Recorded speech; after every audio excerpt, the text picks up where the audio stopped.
Hello guys, kamusta? May tunog ah. Hello, kung yan, kamusta? Kamusta kayo? Saan man kayo naroroon? Saan man kayo naroroon? Nasa biyahe or nasa mga kanya-kanya kayong mga bahay na nakikinig. Ayan. Naway nasa mabuti kayong kalagayan and ayan, um, blessing na naman na tayo makapag-aral, makapakinig ng salita ng Panginoon. Kaya bigay natin yung 100% na attention natin o yung parang focus tayo sa pakikinig ng kanyang mga salita. So, pagbubulay ng kanyang mga salita. So, sige, bago tayo mag-start, di ko na rin patatagalin. Let's pray muna. Pagkatiwala natin sa Lord ang mapag-aaralan natin sa gabing ito. Samahan niyo po ako manalangin. Dakilang Diyos na makapangyarihan sa lahat. Minsan pa pinapapurihan, pinasamba at dinadakila ka po namin sa mga oras nito. Salamat Panginoon sa gabing ito na patuloy nitong pinagkakaloob sa amin na minsan pa magsama-sama kahit virtual Lord upang patuloy na pag-aralan, pagbulay-bulayan Lord ang iyong mga salita. Tunay nga na hindi limitado ang iyong kakayanan upang maipaunawa sa amin ang lahat ng iyong mga mensahe sa gabing ito. Kaya Lord, dalangin ko na patuloy niyo po kami samahan, gabayan at patuloy na pangunahan ng banal mong spirito. Lord, sa lahat ng aming mga gagawin, kayo ang siyang maghari, kayo ang siyang mangusap sa buhay ng bawat isa. Itago niyo lamang ako sa inyong likuran at patuloy na mahayag lamang ang mga mensaheng nais mong iparating Lord sa aming sa bawat isa. Maraming salamat o Diyos sa lahat ng papuri, paglulahati, pagdakila sa pangalan ni Jesus. Ito ang aming dalang. Amen and amen. So, okay, let's start. Ang bilis na. Ayan. So, buksan natin mga Bible. Samahan niyo ako makipagbasa sa Proverbs 18 verse 21. Sabi dito sa 21, Kawikaan 18 verse 21. Ang salita ng tao ay makapagliligtas ng buhay o kaya ay makamamatay. Kaya mag-ingat sa pagsasalita sapagkat aanihin mo ang mga bunga nito. So, may naintindihan ba tayo doon? Sa isang pasada na yun? Sa isang verse na yun na binasa natin. So, doon pa lang makikita na natin or narinig na natin kung ano yung pag-usapan natin, yung about sa pananalita. Paano natin paggamitin, kung ano yung maidudulot nito sa mga tao, sa mga nakapaligid sa atin. Ayan, doon natin, and kung ano yung parang magiging resulta nito sa atin, ano yung parang ayun, babalik sa atin, ganito ganyan sa pamamagitan natin pananalita. And doon iikot yung pag-usapan natin sa gabi ito. So, ayan, start na tayo ang topic natin or di pala topic. Ang title natin sa gabing ito ay pinamagatan nating Speak to Inspire. Speak to Inspire. And text verse natin, Proverbs 18 verse 21. So, mayroon lang akong 3 points and 3 application. So, unang points natin, the tongue has the power to heal. So, the tongue has the power to heal.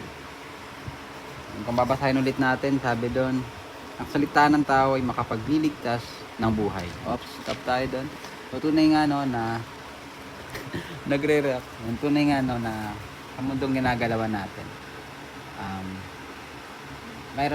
may mga tao may mga tao na iba't iba ang kanilang nararanasan, iba't ibang kanilang nararamdaman, believer or unbeliever yan, diba? Meron silang iba't ibang pinagdaraanan. Maaring sa paningin mo maliit, mababaw lang ito, pero sa kanila napakalaki. Maaring sa paningin nila mababaw lang yung pinagdadaanan mo, pero sa paningin mo malaki. Basta iba-iba tayo, and lahat tayo mayroong mga pinagdaraanan, spiritual man yan or physical, diba? And malaking tulong lalo na kung napapaligiran ka ng mga tao na yung makakatulong sa iyo. Ayan. Hindi lang financial, di ba? Because parang nandyan sa iyo na handang sumuporta. Di ba napakasarap yun sa pakiramdam na may mga tao na handang tumulong sa iyo. Handang tulungan ka sa mga pinagdaraan mo. Totoo, nandyan si God. Nandyan ng Lord na tunay na makakatulong sa atin. Na tunay na siya lang talaga yung higit na una nating lapitan. Pero masarap din sa pakiramdam na yung mga tao na willing na tulungan ka na ayun, makabangon. And ayun yung parang tinuturuan tayo nun na the tongue has the power to heal. Maaring sa pamamagitan ng ating pananalita, maaring makatulong tayo sa buhay ng ibang tao. Maaring makapagbigay buhay tayo. Maaring sa pamamagitan ng mga word na lumalabas sa bibig natin, magbigay ito ng pag-asa sa isang tao na nakakaranas or parang nawawalan na siya ng pag-asa sa buhay. Diba, minsan nga kung alalahanin nga lang natin, diba, may mga tao talaga na yung parang unbeliever talaga siya, and madali talagang minsan mawalan sila ng pag-asa, lalo na kung hindi nila alam kung anong kakayanan or anong kapangyarihan ng Diyos o yung kaya ng Diyos na gawin sa buhay niya. Diba kasi may mga taong ganun na kilala lang nilang Lord bilang sa pangalan. Alam lang nila na may Diyos, pero hindi nila alam na may Diyos talaga na tunay na malalapitan at nagmamalasakit sa kanila. Hindi lang sa kanila, baging sa ating lahat. And ayun, madali silang mawalan ng pag-asa, madali silang sumuko. Kaya nga, kung nakakalungkot, diba, kung minsan may mga tao na parang humahantong talaga sila sa punto na parang gusto na nilang tapusin yung buhay nila, diba? Parang ayun, parang gusto nilang yung walang-wala na talaga sila pag-asa. Pero lagi nating alalahanin na sa pamamagitan din ng ating mga bibig or ng mga word na lumalabas sa bibig natin, kaya nating magbigay buhay, kaya nating magbigay pag-asa. Lalo na bilang mga Kristiyano, mahalaga na lahat ng lumalabas sa bibig natin, lahat ng mga salita na binibigkas natin sa ating mga kapwa, unbeliever man yan or believer, lagi nating alalahanin na ito yung maging pagpapala, ito yung maging kalakasan, ito yung maging encouragement sa kanila. Hindi sila mapanghinaan, hindi sila ma-down. Yun, mapanghinaan or ma-down. Hindi sila hindi nila maramdaman na yung parang pang-aapi, pang-tutukso, ganun. Naway bilang mga Kristiyano, kabataang Kristiyano, yan, hindi ganun yung lumalabas sa bibig natin. And actually, talaga, ito talagang lesson na to, or yung devotion na to, matamaan din talaga ako, di ba? Kasi mahilig ko, mahilig si Gab. Ay, hindi, joke lang. Mahilig din kami mga sat. Pero joke lang yun, guys. Sorry na po. Ayan. Pero yun, di ba? Kasi hindi natin alam yung eksaktong kalagayan ng bawat isa.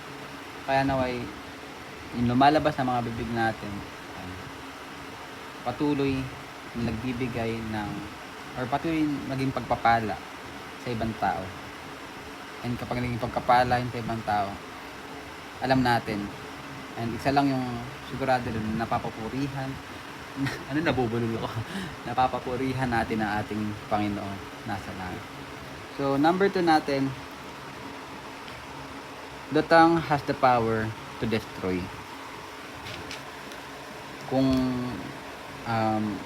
yung bibig, kung yung pananalita natin is kayang magbigay ng buhay, kayang magbigay ng pag-aasa, kayang magbigay ng pagkapala, Ayan. Mababasa rin natin na yung bibig din pala natin kayang magbigay ng or kayang magdulot ng pagkawasak, or parang sabi dun, no, sa Bible nga, sinabi nga dito mas malala eh. Diba, ang salita ng tao ay makapagliligtas ng buhay o kaya ay makamamatay. So kaya rin pala natin magsalita, or kaya rin pala natin o may kapangyarihan din pala na sumira ng tao, pumatay ng tao, yung pamamagitan nating pananalita. Sino niniwala doon? Kasi ako, naniniwala rin talaga ako doon, diba? Kasi may mga tao kasi na iba yung epekto sa kanila ng salita, lalo ng isang salita, lalo na kung yung sinasabi parang grabe yung dating sa kanila, yung parang pangit talaga, hindi lang pakinggan, because parang yung parang tagos talaga sa puso. And ayun, diba, gaya nga ng naging example natin kanina.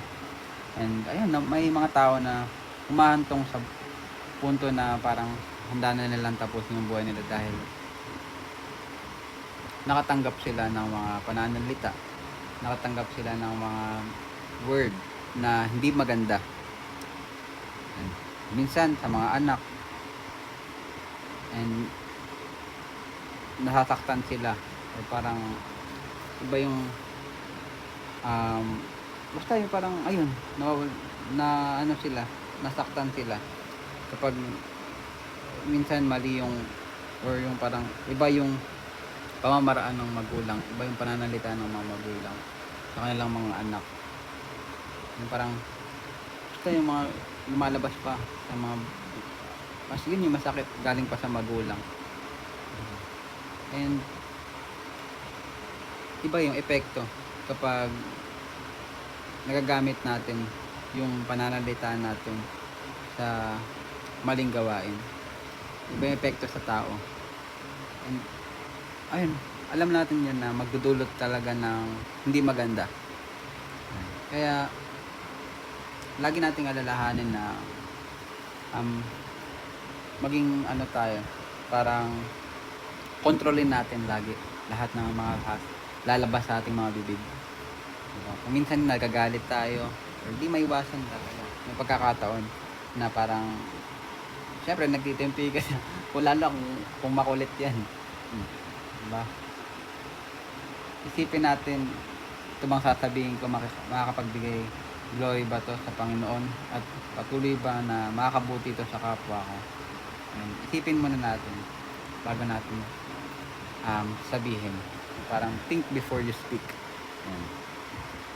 Kaya ayun, yung dalawang bagay na yun parang kaya yung pamamagitan nating pananalita, kaya nating magbigay ng buhay, ng pag-asa, kagalakan, kalakasan, at at the same time yung mga bibig din pala natin, or pananalita din pala natin, kaya magdulot ng pagkasira, pagkawasak, and pwede nating ayun, mag-uwi sa kamatayan, yung pananalita na hindi maganda. Kaya ayan, naway pagkatiwala natin lagi sa Panginoon lahat na ating mga isipin, lahat na ating mga gagawin, sasabihin, dahil tunay nga na lahat yun parang nakasaad sa isang libro. Nakasaad, parang ayun, lahat yun alam ng Lord. Alam niya lahat ng iniisip mo, lahat ng ginagawa natin, at lahat ng sinasabi natin, alam ng Panginoon yun. So number 3 natin, people eat the fruit of what they say. So tunay nga no na aanihin natin lahat ng mga lumalabas sa bibig natin. Sabi dito sa dulo, kaya mag-ingat sa pagsasalita, sapagkat aanihin natin ang mga bunga nito. So may bunga pala yun.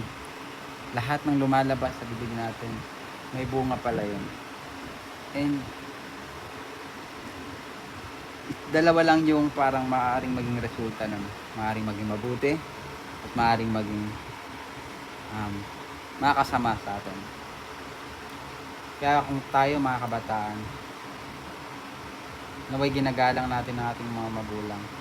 Hindi tayo sumasagot, hindi tayo um, hindi natin sila sinisigawan or binabastos. Yan.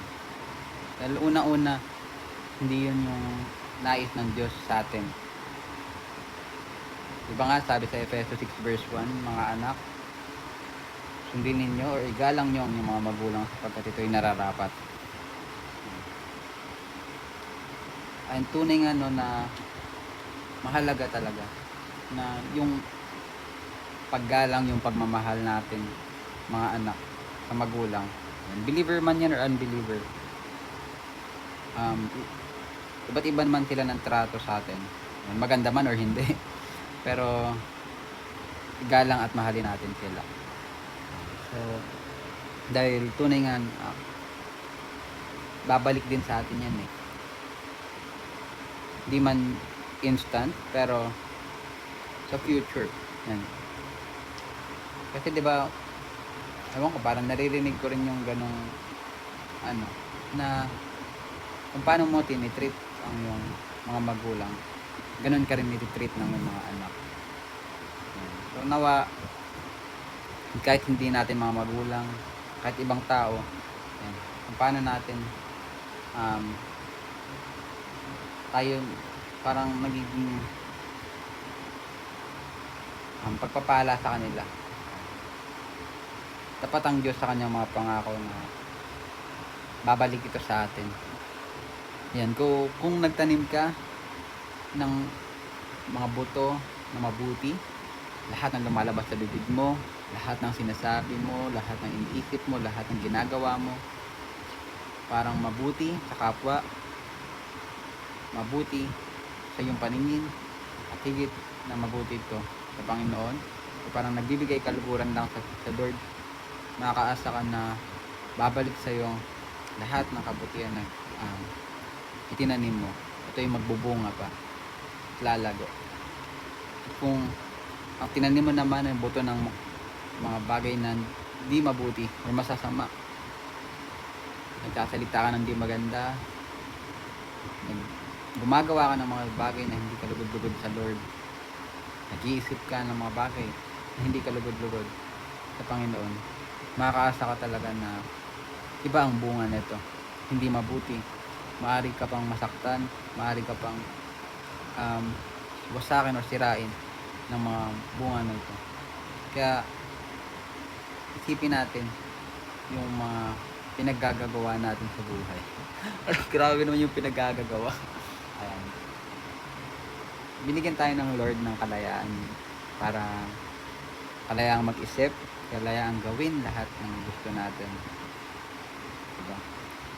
Kalayaang sabihin, bigkasin lahat ng gusto natin bigkasin. And wag natin sayangin yun. Parang wag natin gamitin yun sa maling gawain.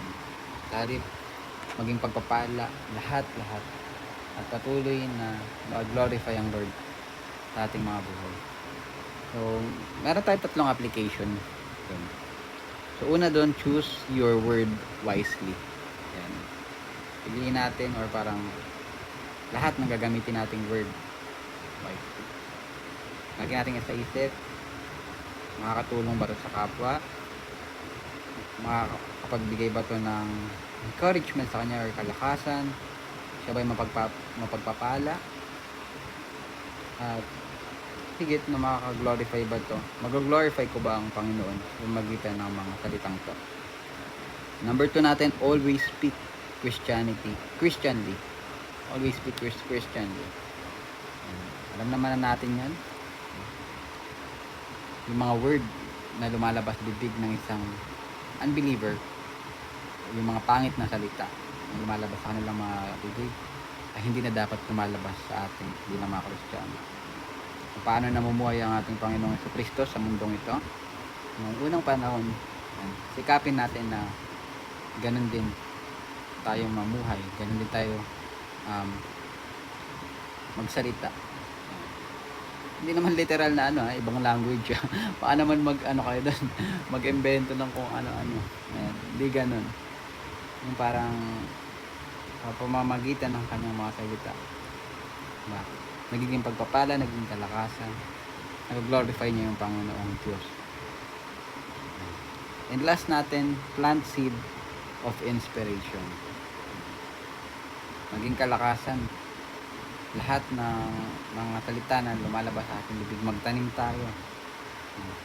Dahil tunay nga na aanihin natin lahat ng ating mga ginagawa, lahat ng ating mga sinasabi o mga tinatanong natin, tayo rin nang-aani nun. So, naway mayroon tayong naunawaan sa gabi nito. Ayan, kahit parang medyo naguluhan ako ng konti. Hindi ko rin nasundan tong naka notes dito. Pero naway napagpala tayo and naway may naunawaan tayo kahit konti lang. Yan, so sige, minsan pa tayo po yung magpasalamat sa ating Lord. Sana tapos nating pag-aaral ng kanyang salita. So, dakilang Diyos na makapangyarihan sa lahat. Minsan pa kami po yung nagpupuri, nagpapasalamat sa gabing ito. Tunay nga, Lord, na napakabuti mo kay tapat na kami yung sinamahan at ginabayan, tinuruan, Lord, sa pag-aaral ng iyong mga salita. Tunay nga na dahil sa iyong biyaya, dahil sa iyong presensya, tuloy naming nauunawaan ng maayos. Tuloy kami, Panginoon, natututo sa iyong mga salita. Kaya Lord, dalahin ko po, Panginoon, na sa mga salita mo na amin po na pag-aralan, na kami iyong binigyan ng kalayaan, ng kakayahan makapagsalita, Lord, ay gamitin namin ng mga bagay nito upang maging pagpapala sa iba, upang mag-glorify ang iyong pangalan. Kaya Lord, turuan niyo po kami sa araw-araw namin pamumuhay, gabayan niyo po kami, at patuloy, Panginoon, na lahat ng lalabas sa aming mga bibig, lahat ng aming isipin, maging sa aming mga ginagawa, Lord, ay patuloy maging pagpapala sa iba at patuloy na mag-glorify ang iyong pangalan. Maraming salamat, aming Ama, sa gabing ito. Maging sa buhay ng bawat isa na naririto, tuloy niyo pong iparanas ang iyong pagpapala, masaganang pagpapala. At tuloy niyo po kaming proteksyonan sa mga gawatang kanang kaaway. Lord, ang mga aral na naitanim sa aming puso at isipan na hindi po ito manakaw o maagaw. Patuloy, Panginoon, yung protection mo, patuloy na maranasan, at patuloy, Panginoon, yung kalakasan na nagmumula sa iyo. Patuloy namin maranasan sa pang-araw-araw namin na pamumuhay. Maraming salamat, aming Ama. Kayo lamang po namin binabalik, pinakamataas na papuri, pagluwalhati at pagdakila sa matamis at makapangyarihang pangalan ni Jesus. Ito po ang aming nagkakaisang panalangin. Amen and amen. So bye-bye guys. Thank you. And see you on Sunday.